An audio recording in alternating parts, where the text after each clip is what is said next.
Hello મિત્રો, શેરબજારની વાતોમાં મિત્રો રેલવેના શેરોએ નવા નવા હાઈ બનાવ્યા છે। રેલવેની કોઈ પણ કંપની તમે લો અને તમે 1 મહિનાનું રિટર્ન જુઓ તો મોટા ભાગના શેરો તમને ડબલ થતા લાગી રહ્યા છે। આપણે બધા રેલવેના શેરો પર સતત બુલિશ હતા। કેટલાક રોકાણકારો એનો લાભ લઈ શક્યા છે, કેટલાક રોકાણકારો લાભ લઈ નથી શક્યા, પરંતુ એમાં કોઈ ગભરાવાની જરૂર નથી। શેર બજારમાં આવું ચાલવાનું છે।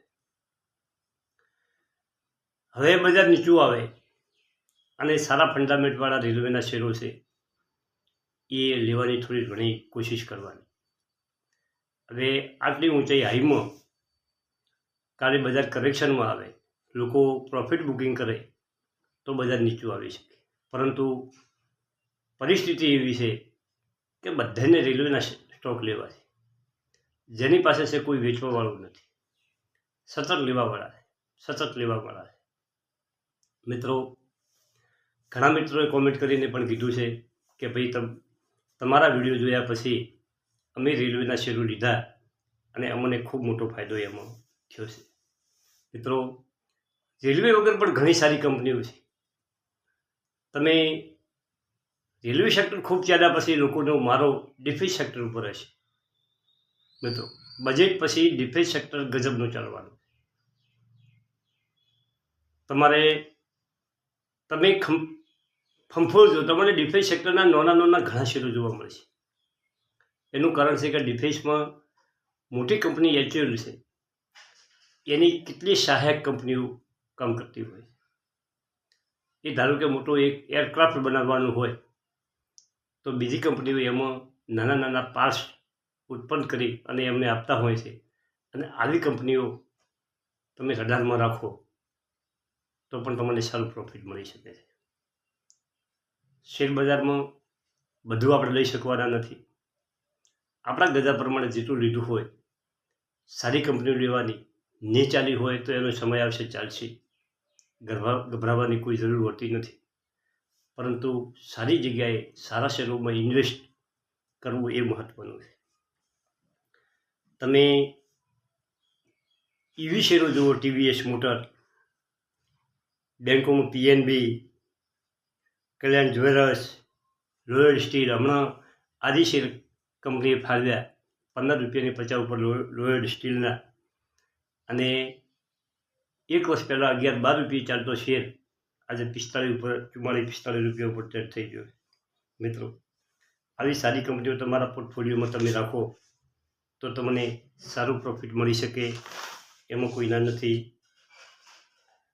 આરવીએનએલ ગજબનો ભાગ્યો કાલે 20% સર્કિટ લાગી અને 160 ઉપર ચાલતો શેર 300 ઉપર પહોંચી ગયો।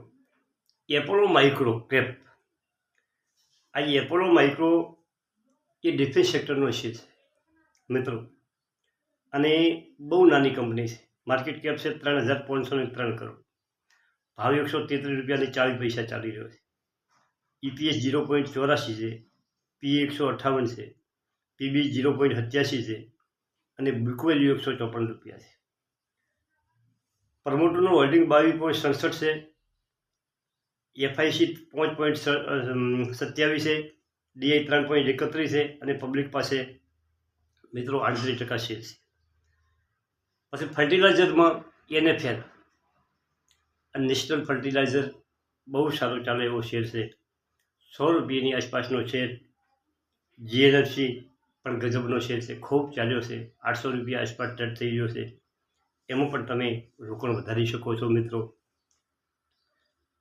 અને સારી કંપની ફંડામેન્ટવાળી ગોતવાની, જાતે રિસર્ચ કરવાનું મસ્ત। IDFC ફર્સ્ટ બેંક, આ પણ તમારા રડારમાં તમે રાખો। નાની બેંક છે, ગવર્મેન્ટ બેંક છે, એમાં પણ તમારું સારામાં સારી કંપની છે મિત્રો। શેર માર્કેટમાં તમારે ખાસ શું ખ્યાલ રાખવાનો છે કે થોડા દિવસમાં પૈસા કોઈ ડબલ થતા નથી। કોઈ સારી કંપની આવી જાય અને ઠીક છે, આવામાં કોઈ તમને લાભ મળી જાય. બાકી તમારે લોબે ગાડી ધારો કે આરવીએનએલને આ RFCI આ બધા રેલવેના શેરો જ્યારે આઈપીઓ લાગ્યો ત્યારે આઈપીઓમાં 20-25 રૂપિયાનો શેર આઈપીઓ ભરાણા પણ નહોતા પૂરા મિત્રો.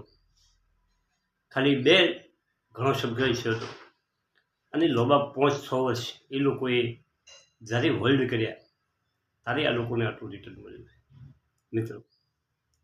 મારે પણ જ્યોતિ રીઝન હું 10-15 વર્ષથી હોલ્ડ કર્યો અને મને ગજબનું 5000% રિટર્ન મળ્યું છે.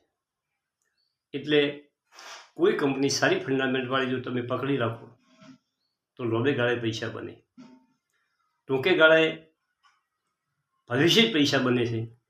બાકી લોબે ગાળે શેર બજારમાં 100% પૈસા બને છે.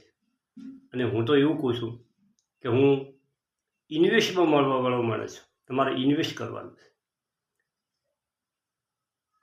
ટ્રેડિંગ જે લોકો કરે છે, ઇન્ટ્રાડે જે લોકો કરે છે, એમાં પૈસા ખોવાનો વારો આવે છે. એક વખત કદાચ કોઈ તમને શેરમાં પૈસા મળી જાય અને તમારે એવી લત લાગે તો પૈસા સતત તમારા ખોવાતા હોય છે.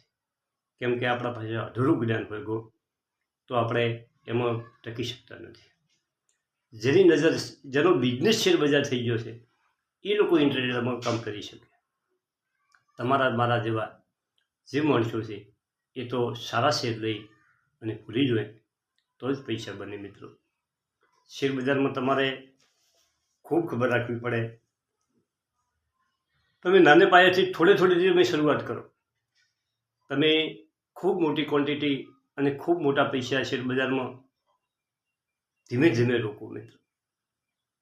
તમને જે ગમતા શેરો છે એમાં થોડે તમે 1-2 વર્ષમાં તમારો પોર્ટફોલિયો મજબૂત બનાવવાની કોશિશ કરો તો જ તમે એમાં કામ કરી શકો.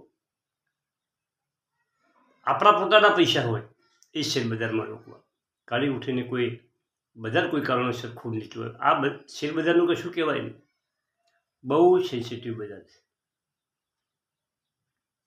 દોડવાવાળું બજાર છે, પછડાટ ખાવાવાળું બજાર છે.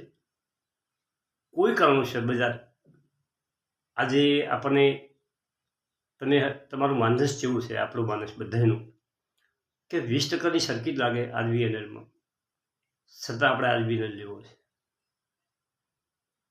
મિત્રો. તમે જુઓ આના શેર છે અને કોઈ કારણસર કોઈ સમાચારથી એ ગભરાટથી વેચવાની ચાલુ થશે તો તમારે મારે એ શેરમાં આપણે હાથ નહીં મોડવા. આ તો એક એક્ઝામ્પલ છે. આવી ઘણી કંપનીમાં બન્યું છે. ટોચ ઉપર 1800માં લેવાવાળા હોય અને એ ઘટીને 1100 જાય તારે પણ લેવાની હિંમત ના થાય. 1800માં બધાને લેવો હોય, સસલાટ ઉપર ભાગતો હોય, દોડતા ઘોડા ઉપર સવારી કરવી. એ ઘોડો ક્યારે બેસી જાય એ નક્કી નહીં, પરંતુ ધીમી ચાલે મક્કમ પગલે ચાલતા શેર એ આપણે સારું પ્રોફિટ કરાવી આપે છે. Thank you. આભાર.